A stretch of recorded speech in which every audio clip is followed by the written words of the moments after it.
Mbese uzi urukundo rumwe rukuraza amajoro atari uko wabuze aho uryama ahubwo uryamye wikumburiye rugwiro.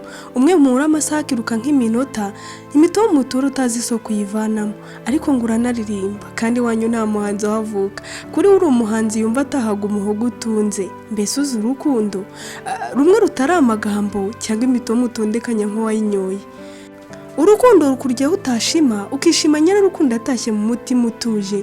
Urukundo witegereza nk'uwirebera mu ndorerwamo kuko urufitiye nawe rumusendereye. Urukundo witsamura ukikizwa n'umwiza wabuze inenge, imisaya zirakwaya isura isusurutse uyireba.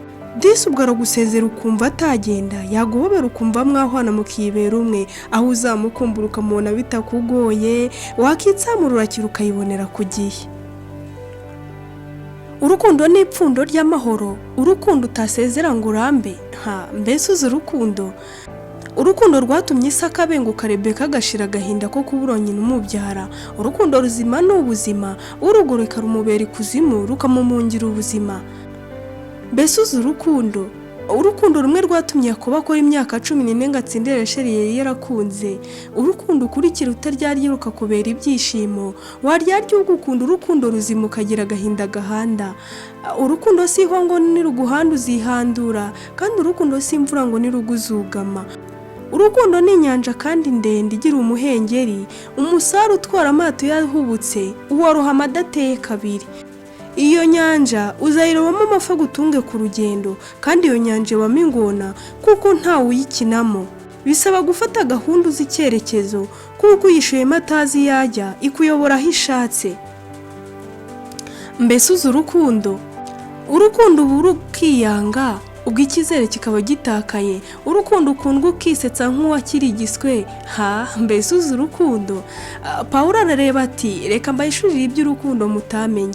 Urukundo rurihangana rukagira neza, urukundo ntirugira ishyari, urukundo ntirwirarira kandi ntirwihimbaza, urukundo ntirukora ibiteye isoni, urukundo ntirushaka ibyarwo, urukundo ntiruhutiraho, urukundo ntirutekereza ikibi ku bantu, urukundo rwishimira ukuri, urukundo rubabarira byose kandi rwizera byose, urukundo rwihanganira byose kandi urukundo ntiruzashira.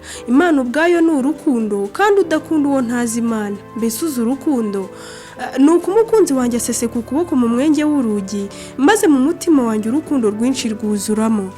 Mbese uzi urukundo ruguhanda amaso maze wareba ukunda ukabona yera nk'inyange, amenyo meza nk'ubwoya bw'intama zivuye kuhagirwa, kandi ubwo wamureba ukabona mu maso ye hera nk'inyana ziri mu ruhongore, imisaya irambuye nk'akarima k'imibavu. Maze ubwo ukunda yaba atambuka ukumva ibindi mu mutima ije itera intambwe nk'imfura izirigomwa, wakoma agati muriho utekereza uwo mumara agahinda ukumva uburame buguhobera. Urukundo ni rwiza kuwo rwahiriye, kandi urukundo ni inzira nziza ko wahisemo kuyinyura.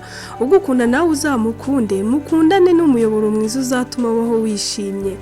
Ariko kandi uzagukunda utiteguye kumuha umutima uzamumenyeshe kare, kuko ukina n'umutima we niko nawe uwawe bazawukina ukabaho ubabaye. Ese uzi urukundo iyi ni inyanja utakinamo uko ubonye, jyana n'uwo muhuza hato mudashwanira rwagati mu nyanja akagutamo utazi no koga maze ukamera nkeri ugapfa.